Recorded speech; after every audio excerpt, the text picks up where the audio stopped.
ప్రభుత్వ వైపు ఆది శ్రీనివాస్ బీజేపీ బీఆర్ఎస్ పై ఫైర్ అయ్యారు.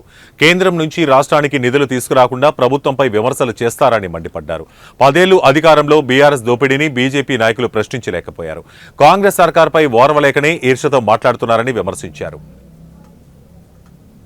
చిట్ చాట్ పేరిట ఈ డిసెంబర్కే మా ముఖ్యమంత్రి గారి పదవి కాలము అయిపోతుందని మీనాక్షి నటరాజన్ అందుకే వచ్చిందని చెప్పినటువంటి చెత్త మాటలు, పరమ చెత్త మాటలు మాట్లాడుతున్నటువంటి సందర్భాన్ని తీవ్రంగా తప్పడుతూ ఉన్నాం.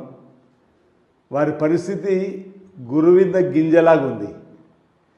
తన కింద తమ పార్టీ కింద ఏం జరుగుతుందో తెలుసుకోలేని ఓవైపు 8 మంది శాసనసభ్యులుంటే తలోదారి రాజాసింగ్ గారు మీ పార్టీ ఆఫీస్ వైపు రావడమే మానేసి నాపై కుట్ర జరుగుతుంది, నీ పార్టీలో ఉండుమంటుంటే వెళ్ళిపోదనేటువంటి సందర్భం కూడా కనిపిస్తున్న వేళ ఇక మీ భారతీయ జనతా పార్టీ రాష్ట్ర అధ్యక్ష పదవి కోసం జరుగుతున్నటువంటి పోరాటము కొట్టుకునే స్థాయిలో మీ 4 ఎంపీలు ఉంటే తలోదారి, ఈటల రాజేందర్ గారి ఓదారి, రఘునందన్ ఓదారి, ధర్మపురి అరవింద్ గారు ఎటువైపు ఉన్నారో, బండి సంజయ్ గారు కూడా ఎప్పుడు ఏ విధంగా ఉన్నదనేది కూడా ఈ విధంగా కొంతమంది ఎమ్మెల్యేలు మీ వైపు రావడానికి కూడా చూడలేని పరిస్థితుల్లో మీ పార్టీలోనే అనేకైతే ఈ విధంగా కనిపిస్తుంటే ఈరోజు గౌరవ ముఖ్యమంత్రి రేవంత్ రెడ్డి గారు బీజేపీ ఎమ్మెల్యే ఏలేటి మహేశ్వర్ రెడ్డి గారు 3-4 మాసాలతో మళ్ళీ నిధులు లేచినట్టుగా